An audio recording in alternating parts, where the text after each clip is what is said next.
Assalamu alaikum students. Today we will discuss the topic indicators and pH. Okay, what are indicators. Indicators के नाम से जैसे कि आपको पता चल रहा है कि ये इस किस्म के केमिकल्स होते हैं जो कि आपके जो सोल्यूशन है उसके बारे में बताएं आपको कि ये किस किस्म के सोल्यूशन है, यानी एसिडिक हैं, बेसिक हैं या न्यूट्रल हैं। ठीक है, तो जिस तरह यहाँ पे अगर आप देखें तो आपको क्या पता चल रहा है कि अगर फ़र्ज़ करें आपने यहाँ पे एक ब्लू कलर का पेपर इसमें डाला है, ठीक है, तो ये क्या करेगा, जैसे ही इस सोल्यूशन के अंदर जाएगा तो इसका कलर किस में चेंज हो गया, रेड कलर में चेंज हो गया। ठीक है, तो इसी तरह से अगर आपने ये रेड कलर का डाला है या पिंक कलर का डाला है तो ये इसके अंदर जाके इस सोल्यूशन के अंदर जाके उसका कलर चेंज हो रहा है। ठीक है, तो ये इस तरह की चीज़ें जो कि इंडिकेट करें कि कोई सोल्यूशन जो है वो किस किस्म का है, उसकी क्वालिटी कैसी है, तो ऐसे सब्सटेंसेस को हम इंडिकेटर्स कहते हैं। ठीक है, तो यहाँ पे केमिस्ट्री में इसकी आप डेफिनेशन क्या करेंगे कि certain dyes change colour depending upon whether they are in an acidic solution और एन अल्कलाइन सोल्यूशन। ठीक है, यानी कोई भी ऐसी चीज़ें डाइज या जिस तरह जो है डिफरेंट कलर्स होते हैं, तो वो कह रहे हैं कि कुछ इस तरह के कलर्स होते हैं जो कि अगर हम एसिडिक सोल्यूशन में डालेंगे या बेसिक सोल्यूशन में डालेंगे तो वो कलर अपना चेंज करते हैं depending on whether in an acidic solution they are और इन अल्कलाइन सोल्यूशन। ठीक है, तो dyes which behave like this are called indicator. ठीक है, बेसिकली ये डाइज हम कहाँ से लेते हैं, ये जो कलर्स हैं ये हम एक्सट्रैक्ट कहाँ से करते हैं। ठीक है, ये डिफरेंट लाइकन्स होते हैं, डिफरेंट जो है लाइकन्स क्या होते हैं कि एक रिलेशनशिप होता है एल्गी और फंगस का आपस में, तो उसको हम लाइकन बोलते हैं। उन लाइकन से जो है ये हम एक्सट्रैक्ट करते हैं ये डाइज, ये डिफरेंट कलर्स, और उन कलर्स को जब हम इस तरह से एसिड या बेस में डालते हैं, यूज़ करते हैं, और वो उनकी बेस पे एसिड या बेस होने की बेस पे जो है वो क्या करते हैं, अपना कलर चेंज करते हैं, जिससे हमें आइडिया हो जाता है कि ये जो सोल्यूशन है इनकी पीएच क्या है और ये मतलब किस नेचर का सोल्यूशन है।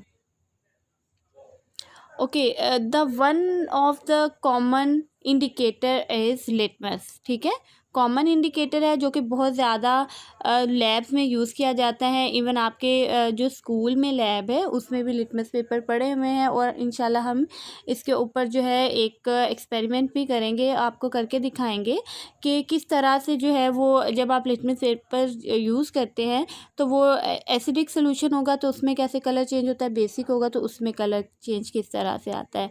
ठीक है, तो लिटमस पेपर ये एक बेसिकली ये आपको एक दिखाया जा रहा है, तो ये एक पेपर है। ठीक है, जो कि क्या करता है, ये बहुत इजी है यूज़ करना आपके लिए। ठीक है, तो आप क्या करोगे, अगर आप ब्लू कलर का लिटमस पेपर लेके उसको किसी भी सोल्यूशन में डालते हो, आपको नहीं पता वो सोल्यूशन कैसा है। ठीक है, और आप जस्ट एक लगाना चाह रहे हैं अंदाज़ा कि आपको पता चल जाए कि इस सोल्यूशन की ये जो आपको दिया गया है इसकी नेचर किस तरह की है, तो आप क्या करेंगे कि आप एक लिटमस पेपर लेंगे और उस पेपर को इसके अंदर डिप करेंगे।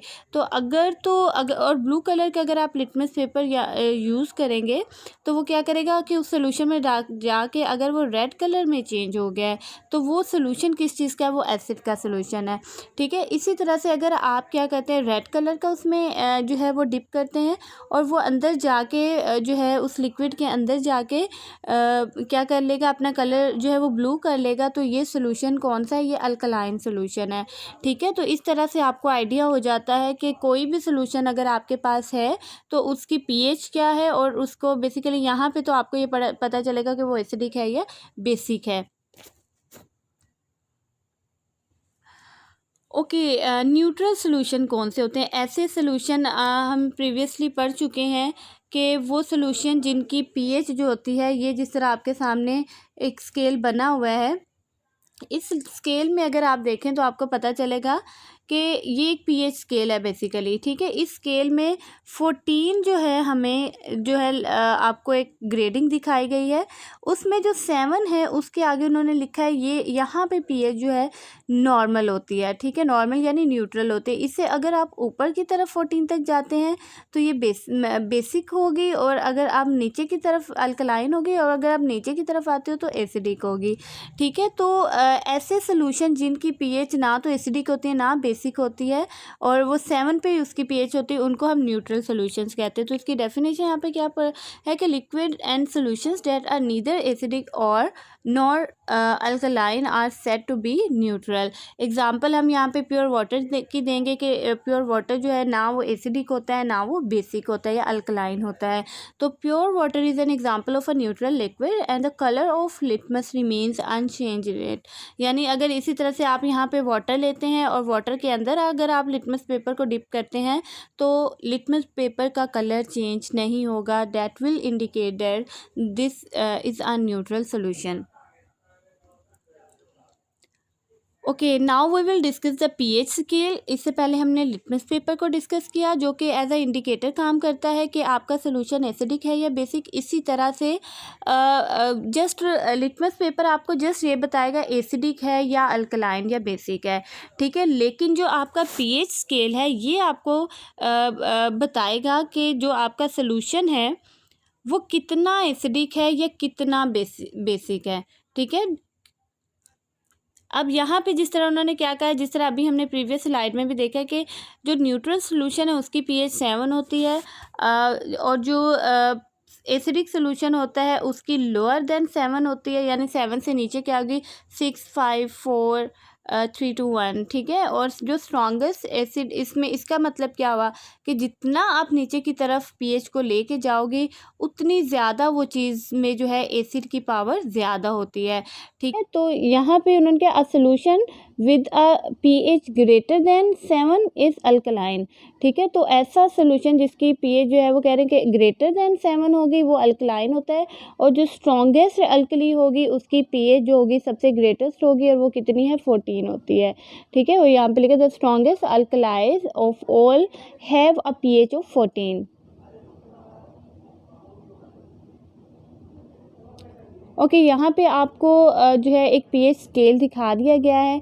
अब अगर आप यहाँ पे देखें कि इसमें आपको आइडिया हो जाएगा, जिस तरह हमने पहले प्रीवियस जो है वो पढ़ा है सारा, उसमें आपने देखा था कि जो लिटमस पेपर है जिस वो आपको बताएगा एक सोल्यूशन जो है वो न्यूट्रल है, एसिडिक है या बेसिक है, ठीक है। लेकिन जो है आपका जो पीएच स्केल है वो आपको बताएगा कि अगर ये 7 से 1 तक आप जाते हैं और ये एसिड जो है यहाँ पे आपको पता चलता है कि ये वाला रीजन एसिडिक चीज़ों के लिए है, और अगर आप 7 से 14 तक जाते हैं तो आपको पता चलता है कि ये जो रीजन है ये बेसिक रीजन है, ठीक है। तो इसमें कौन कौन सी चीज़ें हैं और उनकी क्या क्या पीएच है ये आपको डिटेल जो है वो पीएच स्केल बताता है। जिस तरह अगर किसी भी चीज़ अगर हम कहें कि जो गैस्ट्रिक एसिड है यानी HCl, गैस्ट्रिक एसिड का क्या मतलब है कि आपके स्टमक के अंदर कौन सा एसिड होता है, HCl होता है, तो उसकी पीएच क्या होती है, वो उसकी पीएच 1 होती है। ये एसिडिक है और उसकी पीएच 1 है, इसका मतलब है यहाँ पे जो एसिड है वो स्ट्रॉन्गेस्ट एसिड है और जो 6 पे एसिड है वो वीकेस्ट एसिड है, ठीक है। क्योंकि 7 पे तो पीएच वैसे ही जो है वो न्यूट्रल होती है। जैसे मिल्क की पीएच 6 है, ठीक है, यानी ये इतना ज़्यादा एसिडिक नहीं होता। लेमन जूस की पीएच जो है वो भी स्ट्रॉन्ग में ही आती है, 2 पे है। 3 पे एप्पल जूस है, उसके बाद टमाटो जूस है, कॉफ़ी है उसकी पीएच 5 है। और सिमिलरली अगर हम ये प्योर वाटर की बात करें तो इसकी पीएच 7 होती है। उससे ऑनवर्ड अगर आप इस साइड पे जाते हैं तो बेकिंग सोडा है, हैंड सोप है, अमोनिया सोल्यूशन है, ब्लीच है, कंसनट्रेटेड सोल्यूशन ऑफ अल्कलाइज, ये सारी की सारी ग्रेडिंग उन्होंने कर दिया कि किसकी पीएच कितनी होती है, ठीक है। तो इससे आपको एक डिटेल मिल जाती है कि एक चीज़ की पीएच कितनी है। Okay, this was all about the indicator and the pH. Now you have to learn this topic and make 5 short questions on your register. Thank you so much.